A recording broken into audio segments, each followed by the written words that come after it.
Imagine you are stepping onto a treadmill. Okay, a treadmill. Yeah, and you know exactly what it's supposed to do, right? Yeah. You press the big green button, you set your speed, you run. And eventually you stop and just get off. Exactly. Hmm. But imagine if someone handed you this brand new, state-of-the-art treadmill, covered up the speed dial, took off the display screen entirely, and just said, all right, run at whatever speed feels right to you. Oh, that sounds awful. Right. And to make it worse, they add, oh, and by the way, we are grading your run. Yeah, you would burn out before you even hit your first mile. Totally. I mean, the physical act of running isn't the problem in that scenario at all. The problem is the exhausting mental math of constantly second-guessing yourself. Yes, the mental math. You'd be staring at that blank console wondering, like, am I running too fast, too slow? Is this the part where I'm supposed to be sprinting? And that invisible exhaustion is exactly why modern work feels like a treadmill in the dark for so many people right now. It really does. So, welcome to the deep dive. Today we're looking at why, despite finally getting the workplace flexibility we all supposedly begged for, so many of us are burning out, melting down, and actively looking for an exit. It's a huge paradox, you know? It is. And to figure out the mechanics of this burnout, we're pulling from some really fascinating research.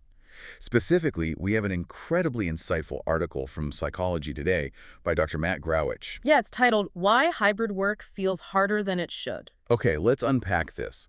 Because on the surface, hybrid work was totally sold to us as the ultimate victory for work-life balance. Right, the dream scenario. But the reality is clearly fraying at the edges. So where do we even start with this disconnect? Well, I think we start with the pandemic, right? That disruption forced a massive, rapid shift.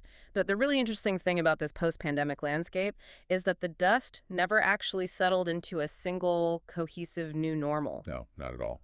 Companies are completely all over the map. Exactly. I mean, you have some organizations demanding strict 5-day return-to-office mandates. The hardliner. Right. And then others are going fully remote, and then there are countless hybrid variations floating somewhere in between all that. And that wild variation creates just a structural nightmare, doesn't it? Like when leadership tries to actually codify a company policy. It really does. And Growich's analysis points out this crucial disconnect.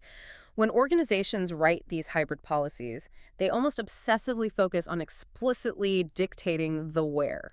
The physical location. Right. Like, they will put it in writing that employees absolutely must be physically present at a desk on, say, Tuesdays and Thursdays. Which is, very clear and very binary. You look at your calendar and you know exactly which building you're supposed to be in. But while that physical location is rigidly defined, the when and the how, like your availability, the hours you're expected to be online, your response times, those are deliberately left completely blank. Just a void. Yeah. Organizations often delegate those details down to local managers or honestly just leave them entirely up to individual interpretation. Which is so chaotic. It is, and the data shows this is taking a massive toll on the workforce. There was this survey recently by Morgan McKinley showing that large percentages of workers are actively job hunting. Wow. Actively looking to leave. Yes, specifically because of the friction and the growing dissatisfaction stemming from these inconsistent, locally interpreted expectations. Honestly, it sounds like being handed a recipe that tells you exactly which kitchen you have to cook in, but completely leaves out the ingredient list and the cooking temperature. That is a perfect way to put it. Right. You show up to the kitchen on Tuesday, but you have no idea what you're supposed to be making, and you don't even know if dinner is supposed to be served at 5 p.m. or midnight. You're just standing there in the dark. But wait, hold on. I want to push back on this a little bit. Sure. Isn't that lack of rules just another word for flexibility? I mean, I feel like people fought tooth and nail for the autonomy to manage their own time. They absolutely did. So why are we suddenly quitting our jobs over the exact freedom we asked for? Shouldn't we be thrilled that corporate isn't dictating every single minute of our day? Well, that is the natural question to ask, right? Right. But it relies on this assumption that a lack of rules equals genuine freedom. Oh, In a corporate structure, autonomy without a framework isn't freedom, it's just a void. avoid. Yeah, that makes sense. Right, because organizations aren't simply handing you the keys and saying, have fun. They're attempting to manage, evaluate, and coordinate. a highly interdependent workforce without the benefit of direct physical oversight. They still need you to produce. Exactly. And that dynamic introduces a completely different theoretical framework. Yeah. These two researchers, Perugino and Ravindran, they actually coined a term for this in a recent paper. They call it strategic boundary control. Strategic boundary control. Yeah. That sounds like something out of a military textbook, to be Yeah. honest. But I imagine it plays out in very mundane ways in our daily lives. It does. Very mundane. And at its core, strategic boundary control is about how an organization manages complex trade-offs. Like what kind of trade-offs? Well, the theory recognizes that leaving these boundaries unspecified, like, say, not setting a company-wide rule on exactly how quickly you need to reply to a Slack message, that is often a deliberate choice. Why deliberate? Because fully codifying a rigid rule book for every single scenario across an incredibly diverse workforce is practically impossible. Oh, right. Because what works for, let's say, a software engineer who needs to put on noise-canceling headphones and code for 6 hours straight, Yes. that is going to be completely different from a rapid response PR manager who is handling a live crisis and needs to reply to emails within 3 minutes. That is the perfect distinction. Different tasks require fundamentally different configurations of boundaries. Some roles really do require tight coordination and high visibility, right? Yeah. While others require total insulation and deep focus. If leadership makes a blanket rule that says everyone must answer internal messages within 5 minutes, well, they instantly destroy the focus and productivity of the engineers, the writers, and the designers who just need quiet. They'd never get anything done. Exactly. What's fascinating here is that boundary control itself isn't inherently good or bad. Leaving things open isn't some malicious corporate plot to keep you guessing. It's just practical. Right. The strain, that deep exhaustion people are feeling, emerges specifically when the boundary strategies a company uses do not align with the actual day-to-day demands of the work an employee is trying to accomplish. Okay, I want you to think about your own Tuesday afternoon. Yeah, picture it. You're working from your living room, you finished your main tasks for the day, and you're staring at your laptop wondering if you're allowed to go make a sandwich or, like, pick up your kids. The classic hybrid dilemma. So, if the company isn't setting the boundaries and the official policy is just get your work done, how do those blank spaces actually get filled in? Who decides what the rules are? Well, that brings us right to the psychological toll of ambiguity. Human beings are deeply social, analytical creatures. Right. When we are placed in a situation where the rules aren't clear, we don't just kick our feet up and relax into the flexibility. We immediately start scanning our environment for social cues to interpret the ambiguity. Oh, like reading the room. Yes. Yeah. We look at who schedules meetings at what time. We look at how quickly our colleagues are replying to email threads. We look around to see what the rest of the tribe is doing to make sure we don't accidentally get kicked out of the village. Yes, that is exactly it. And because evaluation criteria in these hybrid setups are often still evolving or they're only partially explained by management, employees naturally gravitate toward behaviors that reduce their perceived risk. Better safe than sorry. Right. In a vacuum of information, showing up feels inherently safer than opting out. Being constantly responsive feels much safer than being unavailable. Oh, wow. I mean, if you don't know the exact metrics for how you are going to be evaluated for your end-of-year bonus, you are going to make absolutely sure your boss at least sees your little green status dot active on their screen. So, because no one wants to risk looking like a slacker, it essentially turns into a silent auction of availability. The silent auction, I like that. Yeah, because nobody actually knows what the baseline rules are, so everyone just keeps bidding higher and higher to prove their worth. Exactly. You answer a message at 6 p.m., someone else sees that notification and thinks, oh, I guess the culture here is that we work late. So they answer an email at 7 p.m. Right, the escalation. And suddenly, it's 9 p.m. on a Tuesday, and your entire department is furiously typing away to prove they're engaged, even though literally no one in leadership explicitly asked any of you to work that late. The silent auction is a brilliant way to visualize the mechanism at play here. When that escalation happens, boundary control subtly shifts. How so? It stops being a corporate policy issue and morphs entirely into personal psychology. Your physical availability, your responsiveness, it becomes a proxy signal for your commitment to the company. It's all about perception. Yes. Yeah. And this creates a secondary job you didn't even know you were hired for, which researchers call impression management. Impression management. Yeah, Even just saying the phrase makes me want to take a nap. it's exhausting. It is the performative act of working, layered on top of the actual tangible work you are already doing. And it becomes a completely unrecognized, uncompensated part of your daily job description. You are spending serious mental energy not just building the spreadsheet, but strategically timing when you send the spreadsheet so your manager knows you are at your desk at a specific hour. Oh, absolutely. You might even use the schedule send feature to make it look like you're online early in the morning. People do that all the time. If we connect this to the bigger picture, the literature is very careful to note that this dynamic almost always happens without any bad intent from management. I have to admit, when you're the one answering emails at 9 p.m. because you're terrified of falling behind the rest of your team, it certainly feels like management is squeezing you on purpose. It absolutely feels that way on an individual level. I completely get that.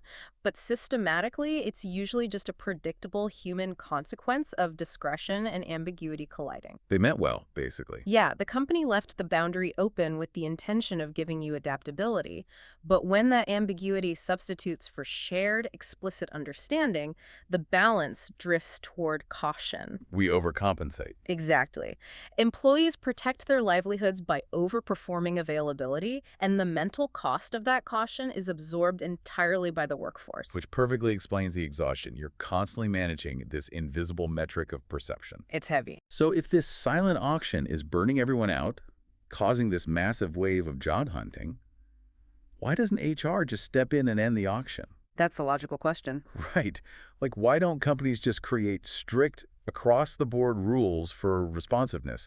Just mandate no internal messages after 6 p.m. and the expected response time during the day is 3 hours, and just relieve all the anxiety. It really seems like the most logical fix. But if an organization tries to cure the anxiety of ambiguity by fully specifying every single temporal and technological boundary, they run into a massive roadblock. What's that? They risk destroying the very flexibility that employees now deeply value and demand. Oh, because the pandemic permanently changed our frame of reference. Permanently. Employees have now lived the reality of throwing in a load of laundry on a Tuesday afternoon or picking up their kids at 3 p.m. without the company collapsing. The world didn't end. Right. They can imagine greater flexibility, they have proven they can be productive with it, and they now expect it as a baseline.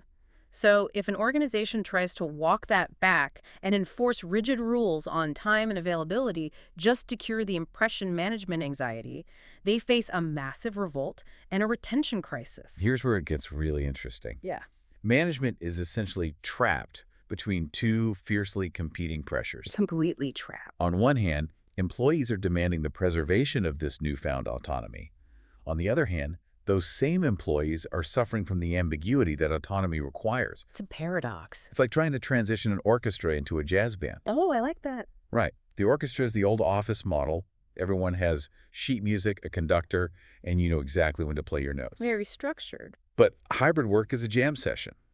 You have the freedom to improvise, but if you don't know what key everyone else is playing in, you're just making exhausting noise trying to guess the rhythm. That is a phenomenal analogy. Hybrid work, in theory, promises the absolute best of both worlds. But Grawich's analysis makes it clear that in practice, it forces organizations to combine boundary strategies that pull in completely opposite directions. Right. Pulling apart. You are trying to preserve wide-open discretion for the jazz soloists while simultaneously trying to impose enough structure so the rhythm section knows when to show up. And when the rhythm section gets frustrated and starts threatening to quit, how is leadership supposed to actually navigate that? Because clearly ignoring it isn't working. It's definitely not. When employees start expressing that deep frustration, it is crucial for leadership to understand what that friction actually means. It's a signal. Exactly. Research shows that this friction isn't just a sign of stubbornness. It isn't just employees whining about change. It is a vital diagnostic signal. It's an indicator that the boundary trade-offs have shifted and the structural design of the work needs to be actively revisited. So what does revisiting the design actually look like in practice? How does a company cure the burnout without killing the flexibility? Well, successful outcomes in remote and hybrid environments hinge significantly less on having the perfect top-down blanket policy and much more on how organizations actively negotiate these ongoing trade-offs at the local level. Like department by department. Exactly. Instead of a CEO mandating that everyone must reply to emails within an hour, successful organizations push that boundary negotiation down to individual teams. So the team builds their own playbook. Yes. They move from implicit expectations to explicit agreements. What does that sound like? A team might create a working charter that says, we will have core collaboration hours between 10 a.m. and 2 p.m. where everyone is expected to be highly responsive. Outside of those hours, we operate asynchronously, and there is zero expectation of a fast reply. Wow, that is so clear. They explicitly define the service level agreement, the SLA, for their own internal communication. By doing that, they eliminate the blank spaces.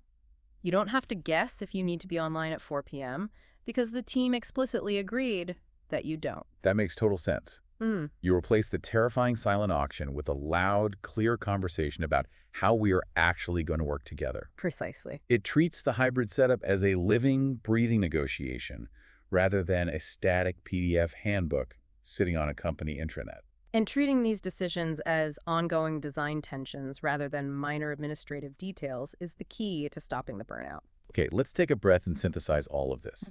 We started this deep dive looking for the source of that hidden exhaustion so many of us are feeling right now. We did. And what we've learned from the research is that the burnout of hybrid work isn't really about the physical location of your laptop. The exhaustion stems from the mental tax of navigating strategic boundary control in a vacuum of clear rules. It is the heavy, invisible weight of unsaid expectations. It's that draining performance of impression management, the constant low-level anxiety of having to bid higher and higher in the silent auction of availability just to prove you are actually working when nobody can physically see you doing it. So look at your own daily hybrid routines. At the end of a long week, ask yourself, are you genuinely exhausted by the actual tasks you completed, or are you exhausted by the performative impression management required to prove to your manager that you are doing them?